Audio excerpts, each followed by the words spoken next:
as promised tonight, we have a special guest, an intimidating guest, but yet a special guest. Look at that smile. How can I be intimidating? You're so scary. You're so scary. I don't even know where to begin. But before we get into your life, we have to settle one issue. So here's Bully Ray, right? Bully Ray from TNA Impact getting married tomorrow. I can say that, right? Yep. Tomorrow is the big day. I've never heard the word intimidating before, though. Really? I'm intimidating? I've never heard that word when describing me. What's funny, because before the show, we were wondering, am I going to say something to you that's going to piss you off to the point where you got to throw me through the wall? And we were actually looking at all the walls and trying to decide what's a fake wall and what's a real wall. And I'd like to tell you, if you're going to throw me through a wall, the left side of the room are walls I will easily fly through. This wall will so kill much? me. Okay. If you throw me through this wall, I'll die. I don't think you're going to say anything that's going to make me want to throw you through a wall, though. I'm praying to God. Well, I'm walking through this interview very gingerly. All right. Every question. Okay. First question, and this is probably the most important question. We had a big fight before you came on the air because I'm bragging tonight that I have Mongo coming on the air. We got Mongo. Now, Andrew, who's producing the show tonight, is a major fan of yours. Right. Major fan. He starts screaming at me saying, who the fuck is Mango? Mango's a fruit. Yeah. You're what's off a to a bad What's a start mango? already. What's a... I'm already getting thrown to the wall. Fruit. I'm already getting thrown... I'm already calling you gay. Already, I'm calling you homosexual. Exactly. I'm going to the wall in the next 5 seconds. I can assure you. What is your name? Well, here's the story behind the Mongo name. Mongo is a fraternity name. Mongo. And Mongo is like the name that's kind of, followed me around in college and down on the Jersey Shore with all my friends. Okay. My professional name is Bully Ray. So, yes. Who said I was Mongo? He did. No. He did. Right. And if they said I was Mongo, they were right. If they said I was Bully, I said Bully Ray. I said Mongo. No, what he did. You're all right. You're all right. I'm not offended at all. He sent me a text message like 3 o'clock, and he goes, "Guess who's coming on the show?" I go, "Who?" He goes, "Legendary pro wrestler Mongo." And I go, "Mongo McMichaels?" That's right. And he goes, "Yes." I'm like, I didn't think Mongo was coming on the show. I didn't say yes. My original name when I first started in pro wrestling was Mongo Vile. So technically, yes, world famous Mongo. And you were Bill Alfonso's bodyguard, right? Very good. Wow. That's a diehard right there. Yeah, he's crazy. That's a diehard. No, he has posters of you on his wall. No posters. You don't understand. And he wears white sneakers. So just so you know what you're dealing with. He has a goatee, very, very tightly shaved goatee and white sneakers. Tread lightly. Okay. Be careful. Be careful. Okay. All right. So we got that out of the way. So here you are. Tomorrow's the big day for you. Mm-hmm. All right. It's huge news. People are all over this. Brooke Hogan, what can you tell me about her, your relationship with her? Tell us what we need to know. She's hot. And she's hot. Do I need any other? No. She's smoking hot. Oh, yeah. Me and Brooke now, we've probably been talking for only about 3 or 4 months. And it's actually pretty funny that, her father, Hulk Hogan, is super pissed at me, super pissed at her. About us talking. That was my next question. Okay, let me answer the first question first, and then you can get to the next one. I did it again, didn't I? Yeah. Yeah. One more strike and... Oh, go ahead. I'm sorry. Wow. It's pretty funny because he's so pissed off that we're talking to one another. Meanwhile, the reason why we actually started talking is because she was apologizing for him because he's been treating me like a real dick lately. And she kind of said, listen, my dad's under a lot of stress. He's got a lot of, outside problems that we, things that we kind of know about, and a lot of business problems. So, don't take it personally. And that's how we started talking. So he was the reason we started talking. And now he's pissed off that we're dating and now we're getting married. Wow. All right. So I'm assuming he's not going to be there for the festivities. He's invited. I actually, I invited him, to my bachelor party. I invited him to the wedding as she wants him there at the wedding. Of course, every girl wants her daddy to give her away. I'm hoping that he can just let, bygones be bygones. This is all water under the bridge, walk his daughter down the aisle, hand her off to me, and, this can all just go away. That's what I hope. It's an awkward position for you to be in. As a wrestler, someone, with your name, your stature in this industry, when you look at Hulk Hogan, who's an icon, what do you think of him as a wrestler? And what he's done for the sport? Nothing but the utmost respect. It's Hulk Hogan. He's the be-all and end-it-all of pro wrestling. If it wasn't for Hulk Hogan, and Hulkamania back in like 1984, wrestling wouldn't be what it was today. Guys like The Rock, Stone Cold Steve Austin, and all of the modern day huge names wouldn't have had the opportunities that they did if it wasn't for Hulk Hogan. So he is, he is pretty much God when it comes to pro wrestling. What an awkward position for you to be in. It's a rough situation, I like his daughter. His daughter I love his daughter. His daughter loves me, and he doesn't approve of it. But what are you going to do? I'm not marrying him. He's not marrying me. And, he suspended me over this. He let personal get in the way of business. He suspended me. He basically disowned his daughter. Mm-hmm. He told his daughter, get the hell out of here. You've basically taken, bully's side. I'm done with you. It's a rough situation. And since our whole relationship is basically played out on television, as has their personal lives, what better place to get married? Good segue. All this is public. Everything, as you say, is being played out on TV. How do you process that, where your personal life, relationships, everything is broadcast to everyone? This is actually the first time my personal life has ever come into the pro wrestling business. I've always had a very, very definitive, draw the line in the middle. Brooke actually slipped up one night and on live television called me by my legitimate God-given name, which is Mark. And like everybody was totally shocked. Nobody had ever heard my, quote unquote, real name before. So to have my personal life play out on TV, it's a little weird for me. I guess for Brooke and Hulk, it's a little easier because, Hulk had his show Hogan Knows Best, and Brooke had Brooke Knows Best. So they're kind of more used to having their personal lives in the public eye. I'm not, but you know what? I really don't care. Here she is. She's marrying a guy who's like her dad, a wrestler. Same industry, all the complications go into it. You saw what happened. Everyone saw what happened to Hulk and his wife, how that fell apart. You got to wonder how she feels about getting back into the spotlight in this way within the wrestling community. Is it going to be reliving what her dad and mom went through? Does that ever come up in the conversation? You guys talk about that, being in the wrestling world, if it can affect your relationship, the way it affected her dad's relationship with her mom. I already told Brooke, I said, listen, the wedding on TV is one thing. Anything more than this is going to be a hard sell for me. It was my decision to propose to her on live television, no doubt. But, if they were to come up with an idea like, Brooke and Bully Knows Best and our whole personal life was to play out on TV, might be an interesting show, but it's going to be a little bit difficult. I separate my private life from my business pretty well. Kind of makes you guys a power couple. Brooke has her music career, which I'm assuming she's still at it, still looking to make it as a pop star. Yep. You're a wrestler. How are you going to combine those two careers?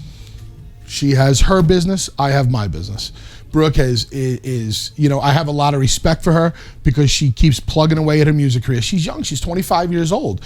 She wants to be a star in the music business, and I got nothing but respect for that. I kind of envy her in a way because I always wanted to be a rock star. I wanted to be three things in life. I wanted to be a pro wrestler, a rock star, and a porn star. So far, I've done 2 out of 3. And since Meatloaf had the market cornered on the 300-pound rock star, I couldn't get into that. So, I envy her for pursuing her musical dreams.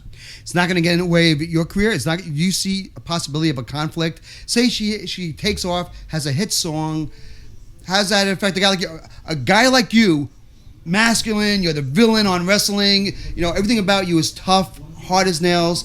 Now you have a wife who everyone is talking about as a pop star. Is that going to affect your ego, your masculinity in any way? No. No problem. You can deal with it. What? No. If she has a hit pop single, how does that affect me? Maybe I can retire. Live off her but money. that's not what you want. You No. wouldn't be you if that was. You're not that guy. No, I wish her all the success in the world. I hope she, becomes as big as Lady Gaga and Madonna. No problem with that. All right, so let's talk about you for a second. You've made such a big name for yourself in wrestling. You went up the hard way. Started off in Queens, worked your way up to where you are now. You were also with the WWE with Vince McMahon. What can you tell me about working with Vince and because we hear so many things about Vince, what he's done for wrestling and what he's also done for wrestling in the negative. People have spoken out about him. What do you say about Vince? I have absolutely nothing but good things to say about the man. Gave me and my partner Devon a tremendous opportunity, allowed us to become the most successful tag team that's ever walked through the doors of the WWE, paid us an ungodly amount of money, gave me the opportunity to make it to the very top of the top wrestling company in the world. No problems, zero, not one bad thing to say about him. He treated us great business in a business sense, and I got along with him on a personal level wonderfully. I have nothing bad to say, and it's not that I have nothing bad to say because I'm worried. I legitimately have nothing bad to say. I enjoyed a great relationship with the man. I could walk into the man's office at any time I wanted and discuss anything I want with him, and he would give me. He has no problem with you going over to the other network. I mean, he's fine with that. Business. Business is business. Business is business. And in business, you always go where you have the best opportunity to earn the most amount of money. You know what I feel bad for Vince when I watch those political commercials with his wife, and I think of all the money that she's spending on or was spending on those commercials. You wonder if he was 100% on board with that, or he was looking at it like, oh my God, my bank account's going. I think Vince definitely wanted to see his wife win. She was up for senator, right? Yeah. Yeah, I definitely think he wanted to see his wife win. Fortune. She spent a fortune. I think she spent more than anybody. Okay. Yeah, go ahead, Andrew. I actually have a question for you. When you broke into... liven this up because he's I know. shit. He's awful. What did I say wrong? You're depressing. Oh my God. Am I depressing? I'd rather I asked one jerk question. off with a handful of broken glass. Oh my God. Ask a good All right, wrestling Andrew, question. I'm going to ask a good wrestling. Otherwise, I'm bringing her over onto the couch. She'll come over right now. Andrew, you asked a great question. Go So ahead. I was talking to one of my buddies, and he's a big wrestling fan. And he wanted to know, when you broke into the WWE, what do you think the difference is now and then? I mean, you came from another organization, but now, do you think it affects? That was my next question. By No, the it way. wasn't. No, it was absolutely my next question. Do you think it's kind of bad for the character of the guy going in that he has to go into like developmental and he has to train for like 2 years, and then who knows what they do with him past that? Well, nowadays WWE is looking to create their own stars from the absolute ground level up. When I got there, they noticed us in ECW and they knew that they wanted us, and they signed us to a great deal, and we were able to be who we wanted to be over there. I was a part of the WWE during the greatest time they had there, the Attitude Era. And the Attitude Era was so successful because of the sex, drugs, and rock and roll mentality. Now, WWE is a lot more, it's PG. It's more family oriented. It's because they're a publicly traded company. They have a lot of sponsors, and people don't want, to be associated with a company that's, more adult oriented. They want a kid friendly product. May I ask a question? Yes, you may. UFC, how has that affected pro wrestling? I think that it affected pro wrestling a lot for about a 3 to 5 year clip. I don't think it affects it anymore.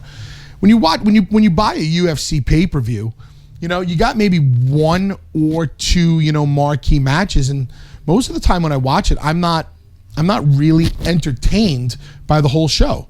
I just don't feel like it's my $45, went a long way. When you order a TNA pay-per-view, a WWE pay-per-view, you're going to be entertained from beginning to end. So, I think it affected it for a little while. And let's look at it this way. When was UFC its most successful as far as pay-per-view buys was concerned? Do you know? No. Who was Andrew, their do you know? champion? Do you know? Well, it was more. Right now, I mean, they're in a little bit of a slump, but you're going back a couple of years ago, and probably Brock Lesnar. Brock Lesnar. Yeah. Where did Brock Lesnar get his start? I hate you. Pro wrestling. Yeah. Who was Brock Lesnar's first major opponent? Andrew? You should know. You're doing the interview. In what? You're horrible. You're horrible. You know nothing. In the so US, little, you're being so fed little, lines in so, your fucking notebook. So little that you'd be frightened by how little I know. Look, Andrew. A pro wrestler made UFC its most popular. Okay. All right. I'm sorry.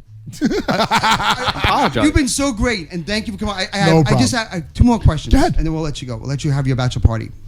Oh God, I forgot my question. No, what I wanted to ask you. So, Lance Armstrong is coming out on Oprah tomorrow, right? He's going to talk about doping and enhancement drugs, and that's such a big thing in all sports. Everything that athletes do today, there's always that steroid question. Guys in your industry that are big as you, that have to take the abuse that you take all the time and the injuries, how much of a factor is that now in wrestling? Is it a problem? Do you look at other wrestlers and see if they're doing it? Tell me what you think about it. I am in the world of sports entertainment. What I do is no different than what you see in the circus. Why, if somebody wants to stick... Don't say that. I don't believe it. Don't say it. What I'm saying is, if somebody wants to do steroids, what's the big deal? So you're an advocate for not just what you do is entertainment, but for all sports in general. I didn't say all sports. Oh, Jesus. I'm in sports entertainment. Yes. Okay? There's a big difference. Okay. Guys in my industry, if they want to take steroids, fine, take steroids. If you don't, I don't care. I've never taken them. I've never needed to take them to become successful. Right. I have nothing against anybody who wants to take steroids. Is it any different than putting anything else into your body? Right. Guys want to look good. They want to look marketable. They want to be big. So what? I mean, the worst steroid abuser in the history of our business was superstar Billy Graham. He didn't die from steroids. He's still around. Nobody died from steroid use. Right. Guys have died because of the lethal cocktail of alcohol and pills and hard drugs and steroids and things like that. But nobody's ever died from steroids. You know what they talk about? That violence that you see guys go and they beat up their wives, and they say, well, it comes from the steroids. The steroids. That's not true. It isn't. I couldn't tell you. Yeah. I've never beaten up a woman because of steroids. I beat her up because she asked me nicely. And on that note, on that happy G-rated note, are you? Last question: are you worried about when you're an older guy, the injuries, the pounding, the all the abuse your body takes? What you're going to be like? How you're going to feel when you're in your 60s, 70s? You look at NFL players. Some of these guys can barely walk. You worry about that? You should see me get up in the morning now. Tough. I have been doing this now for 21 years. My body has taken a significant toll. I'm probably in the top 5 guys in the business, in the wrestling business, who in the past 20 years have destroyed their bodies more than anybody else. Right. I've taken some of the most blunt shots to the head. I've put my body through so much. Right. Do I feel it? Absolutely. Am I going to feel it more 10 years from now? Absolutely. Would I trade it in? Absolutely not. It's worth it. I knew exactly what I was getting myself into before I got into the wrestling business. And I wake up every day with a smile on my face because I'm doing what I love. And not a lot of people get to say that. You see the movie The Wrestler? Yeah. What'd you think of it? I thought it was good. It was Depressing entertaining. as hell. Huh? Depressing. I think The Wrestler kind of takes a little bit of each aspect of a wrestler's life and kind of put it into one character. I can see how I can't relate to it in any way because I haven't been through any of what that guy went through, but I know a lot of stars from the 80s who, went through all that. The most legitimate scene in the movie The Wrestler is when he was doing blow and banging a stripper in the bathroom. That happens all the time. All the time. Yeah, all the time. That's the greatest. You know what? I trade that injuries. I trade it all in too. But one of those experiences. I just don't do the blow. I just drink a lot of Jack Daniels. We want to thank Bully Ray coming on the show. It was so nice of you to interrupt your bachelor party to do this. No problem. My pleasure. Tomorrow is a big day for you. Please Getting married. We're in love. She loves me. I love her, and we're in love. Plug the show. Plug the time. The Spike TV. What was it? What's the start? I'll tell you what. 8 o'clock. You plug the show since you're going to be watching it tomorrow. Well, I'm going to be watching it from 8 o'clock on. 8 o'clock to what time? Oh, about 10. And on what channel is that on? Oh, Spike TV. And what's the name of the show? Oh, the show everybody knows. It's called TNA Impact. TNA fucking Impact is what it's called. And I watch it every week. That's right. Tomorrow night, live every Thursday night. Live every Thursday night on Spike TV. That's right. From 8 to 10 That's Eastern right. Standard Time. Hell yeah. On Spike TV, Impact Wrestling.